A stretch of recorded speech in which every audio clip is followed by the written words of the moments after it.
Mo ń gbọ́ ọ̀rọ̀ kan tí àbúrò Egbin Orun sọ lánàá. Ó lóhun lòun kọ́kọ́ lówó k'Egbin Orun tó mọ tó ń pè lówó nínú ayé. Ẹ tún fẹ́ sọ mà. Egbin Orun àgbà pátá àdìyànfọ̀ á máa wọ̀ ọ́. No! Àwọn ọ̀rọ̀ kan wà, you are not so maleka. PA ma. Àwọn kálẹ̀ mi ni yín ni mi ò ní gbin. Ó yẹ kẹ́ mọ̀ pé tẹnu yín náà fẹ́ gbọ́, you are the closest. Bó ohun tá ń gbọ́ yìí ó ń tini lójú, ó ń bani lójú jẹ́. Ẹ rántí wípé orí òkè Egbin Orun sì wà ń bẹ̀. Nígbà tẹ́ bá wá ń tú àṣírí ẹ̀ síta báyìí, ojú wo àti respect wo lẹ fẹ́ káwọn èèyàn ní fún church yẹn. Nígbà tẹ́ bá ń tú àṣírí ọ̀rọ̀, àṣírí iṣẹ́ Egbin Orun, àṣírí àwọn nǹkan tó ń lò, nígbà tẹ́ bá ń tú síta báyìí, àtẹni tó ń ṣe, àtẹni tó ń gun, àti ibi tán ti ń rí, àti ibi tán ti, nígbà tẹ́ bá ń tú síta báyìí, ṣé ẹ rò pé àwọn spiritual materials tó kù síbẹ̀ yẹn, ṣé ẹ rò pé wọ́n máa níyì lójú àwọn èèyàn mọ́? PA mà, mo kéré láti bá yín sọ̀rọ̀. Ẹ̀yin àbúrò Egbin Orun, mo kéré láti bá yín sọ̀rọ̀. Ṣùgbọ́n ẹ jọ̀ọ́, ìpè ni mo fi bẹ̀ yín. Put an end to this. Do not grant any interview again. Ẹ jẹ́ kí òkú ó sinmi. Mo ń gbọ́ ọ̀rọ̀ kan tí àbúrò Egbin Orun sọ lánàá. Ó lóhun lòun kọ́kọ́ lówó k'Egbin Orun tó mọ tó ń pè lówó nínú ayé. Ẹ tún fẹ́ sọ mà. Egbin Orun àgbà pátá àdìyànfọ̀ á máa wọ̀ ọ́. No! Àwọn ọ̀rọ̀ kan wà, you are not so maleka.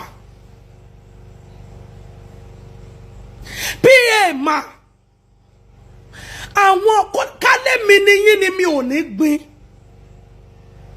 Ó yẹ kẹ́ mọ̀ pé tẹnu yín náà fẹ́ gbọ́, you are the closest to this woman of God. Of course, ayé wọ́n máa sọ nǹkan tí ò kìí ṣe ti yín, wọ́n á rò mọ́ yín lẹ́sẹ̀. Ní ìsìn tẹ́ ti wá sórí afẹ́fẹ́, tẹ́ ti wá ń sọ̀rọ̀, tẹ́ ti wá ń try àti yọra yín, ṣé wọ́n wá blame yín mọ́? Ṣé wọ́n wá rẹ́ni tó ń sọ̀rọ̀ sí yín mọ́? People will talk. According to you, ẹni Egbin Orun sọ pé tó bá ń drag you, don't see anything. PA, ẹ̀yin àbúrò Egbin Orun, tí òkú bá wẹ̀yìn wò tó rí bẹ́ẹ̀ ṣe ń sọ ọ̀rọ̀, bẹ́ẹ̀ ṣe ń tú àwọn àṣírí hùn, bẹ́ẹ̀ ṣe àmàlẹ́kà, ṣé ẹ rò pé inú rẹ̀ ó dùn ni?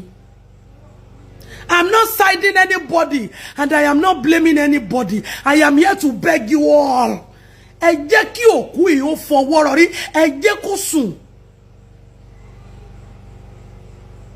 Please. Ó ti wá, èèyàn tó wálé ayé tó ráyé ṣe tó ráyé gbé ni, gbogbo tó ní nílé ayé nìránṣẹ́ náà ní. A máa farahàn mí ní ọ̀pọ̀lọpọ̀ ìgbà. I don't need to come on social media to say it. Màmá rí wọn lójú ìran ní ọ̀pọ̀lọpọ̀ ìgbà. Ẹ jọ̀ọ́ nítorí Ọlọ́run. Ó ti wá màlẹ́kà kan nínú èèyàn kan nínú màlẹ́kà ni. Ta l'Egbin Orun ò ṣe fún? Kò sí nínú àwọn family Egbin Orun tó lè wá, tó lè confront èmi pé Egbin Orun ò ṣe fún. Èmi tí mi ò súnmọ́ wọn gan máa jẹ́ kó yẹ pé irọ́ lẹ̀ ń pa sister, irọ́ lẹ̀ ń pa brother. So, tó lè máa ṣe fún àwa ará àta tí ò mọ̀ rí tí ò rí rí. Much more. Don't stop granting any interview again, please. PA, whatsoever kò sí tó lè tí Egbin Orun bá fẹ́ ká mọ̀ wípé nǹkan kan ṣẹlẹ̀ sí egun ẹ̀yìn un, àbí ṣe mọ̀ tó bá fẹ́ kí gbogbo èèyàn mọ̀, she would have come online láti sọ wípé ẹjọ́ ẹgbàá mi kan báyìí ṣe mí. Ó ti wà ní àkọọ́lẹ̀ ní ẹnìkan ò lè pa nìkan. Ó ti wà lákọọ́lẹ̀ ni, wọ́n ti wáyé, wọ́n ti ṣe tán ní ṣe, wọ́n ti bá ti wọn lọ nìyẹn. Àtẹni tó tún ẹ̀yìn òkú ṣe, please allow it to rest like that. Please grant nobody's interview again. PA kò sí bẹ́ẹ̀ ṣe fẹ́ wẹra yín mọ́, ẹ̀yin lẹ súnmọ́ wọn jù. Ohun tẹ́ bí ò mọ̀ ẹ mọ̀. Ohun tí ọkọ rẹ̀ ò mọ̀ ẹ mọ̀. You don't need to come outside and tell us. Àwọn àṣírí ìránṣẹ́ yẹn tó wà nínú yín, keep it now. Òun ló máa that is when the dead will know that ẹ̀yin òun dá. Grant nobody's interview again. Kò sí bẹ́ẹ̀ ṣe fẹ́ wẹra yín mọ́. Tí àárín Egbin Orun àti àwọn àbúrò ẹ̀ bá gún, ẹ̀yin kọ́ ló yẹ kẹ́ ṣe PA. I don't know if you are reasoning with me. Torí side tèmi máa ń yàtọ̀ sí side tàwọn èèyàn. Àbúrò obìnrin mẹ́ta gìrìṣọ̀ lónìí. If there is a cordial relationship, kò sí ntẹ́ ń wá lọ́dọ̀ wọn débi tí ń ṣe PA. Ọjọ́ wo ni mo sọ ní online, mo ní it is even better gan kó fi ọmọ rẹ̀ ṣe PA. So, tí cordial relationship bá wà láàrin wọn kò sí tó kàn yín. So, ìyẹn gan ó ti sọ a lot. Please, ẹ̀yin àbúrò Egbin Orun, I understand wípé you are trying to protect what your sister left behind, but please don't protect it again. Ẹ yọ̀ǹda ẹ̀ fún ọkọ rẹ̀.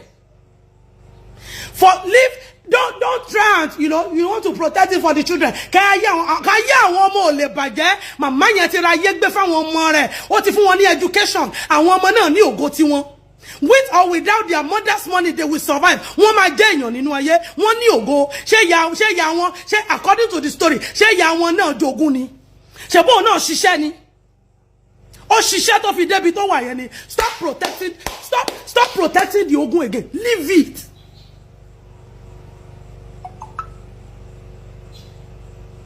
Tẹ́ ẹ bá tiẹ̀ wá máa jà, ẹ jẹ́ kó jẹ́ underground. Ẹ jọ̀ọ́ nítorí Ọlọ́run. Ohun tá à ń gbọ́ yìí, ó ń tini lójú, ó ń bani lójú jẹ́. Ẹ rántí wípé orí òkè Egbin Orun ṣì wà ń bẹ̀. Nígbà tẹ́ ẹ bá wá ń tú àṣírí ẹ̀ síta báyìí, ojú wo àti respect wo lẹ fẹ́ káwọn èèyàn ní fún church yẹn.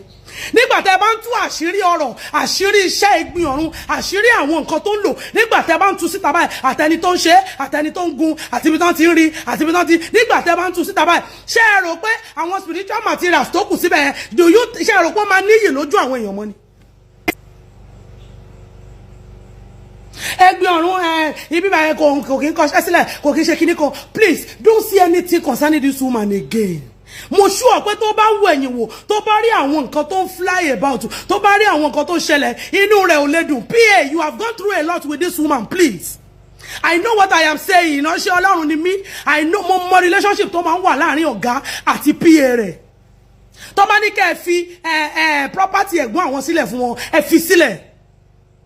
Tó bá ní kẹ́ má wá sí church mọ́, kò sẹ́ni tó lè sọ pé kẹ́ni kankan má wá church mọ́. Tó bá ní kẹ́ má délé ẹ̀gbọ́n àwọn mọ́, please let it be. Ẹ fi sílẹ̀. Tó bá dẹ̀ lélẹ̀ tẹ̀lé fílẹ̀ mẹ́ tí mo mọ̀ wípé ìránṣẹ́ yẹn ti máa hand over àwọn nǹkan kan lẹ́yìn lọ́wọ́, tí mo mọ̀ pé àwọn ọ̀rọ̀ kọ̀ọ̀kan máa wà gan tí Egbin Orun sọ fún yín tẹ̀lé bẹ́ẹ̀ dára yìí kan sọ, ẹjọ́ ẹ jẹ́ kó máa gbénu yín.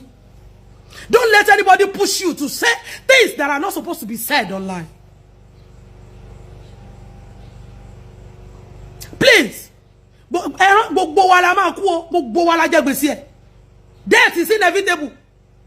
Ọjọ́ lówó wà kú, ọjọ́ lọ́rọ̀ wà kú. Ẹ wò ránṣẹ́ yìí, ó wáyé, ó bímọ, ó lówó, ó kọ́lé, ó nílẹ̀, kò sí nǹkan nílé ayé tí ò bá wọn ní. Ó ti ṣe tiẹ̀, ó ti lọ. I'm not siding anybody. Nígbà tó mọ̀ pé yìí lẹ̀ ń lọ ìgò fún ẹ̀gbọ́n àwọn wọn bá ti pariwo kẹ́gbọ́n wọn tó kú, kẹ́gbọ́n wọn ti lè mọ̀ wípé ikú pa ni èèyàn ní PA tó mú sọ́dọ̀. And since náà ti sọ nígbà yẹn kó má sọ mọ́. Egbin Orun fúnra ara rẹ̀ ẹni ẹ̀mí ni. Ó máa sábà wà nínú ẹ̀mí jùgbà tó bá wà nínú ara lọ. Bó bá lé èèyàn tó ń ṣe láburú sí, àbí tó ń lọ̀gò fún, àbí tó ń fún ní poison jẹ, yóò rí. Ó dẹ̀ máa mọ̀. Ẹ jọ̀ọ́, ẹ tún ẹ̀yìn òkú yìí ṣe. Àmọ̀ràn tèmi nìyẹn o. Àmọ̀ràn tèmi nìyẹn o.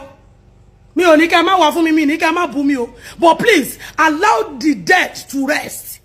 Ẹ ti lọ tún ibi tẹ́ ẹnìkan wú, ẹnìkan tún sí ẹnìkan. Please, just leave it like that. Ẹ rántí pé àwọn ọmọ wọ̀nyí, àwọn náà ní ẹlẹ́dàá tiwọn o. Obìnrin ni wọ́n o. Ọkùnrin tí ó fẹ́ wọn, ó ń gbọ́ gbogbo ohun tẹ́ ń sọ yìí o. Àwọn ọ̀gá tó máa gbà wọ́n síbi iṣẹ́ nígbà tán bá padà jẹ́ èèyàn tán, wọ́n ń gbọ́ gbogbo ohun tẹ́ ń sọ yìí o. Àwọn ọmọ wọ̀nyí náà ní ògo. Ẹ fi ogún sílẹ̀. Ẹ lọ tì mọ́ bank. Tó bá wù àwọn ọmọ wa láwọn nídìí ẹ̀. Tó bá wù wọ́n wá ní, we want to build our own lives. Ayé ti da ayé ọ̀làjú. Gbogbo nǹkan tí òkú ní, ẹ̀yin ò mọ̀ pé díẹ̀díẹ̀ ló máa mú nǹkan ẹ̀. Gbogbo tẹ́ ń jà fún yín, ẹ̀ kàn lè jí lọ́jọ́ kan kẹ́ mọ́ rí mọ́. Bí òkú bá ti kú díẹ̀díẹ̀ ló máa mú nǹkan rẹ̀. Àwọn nǹkan míì akàn dédé máa bàjẹ́, ẹ máa wò pé ta ló bá kíní ìjẹ́ báwo ló ṣe rìn báyìí. Please,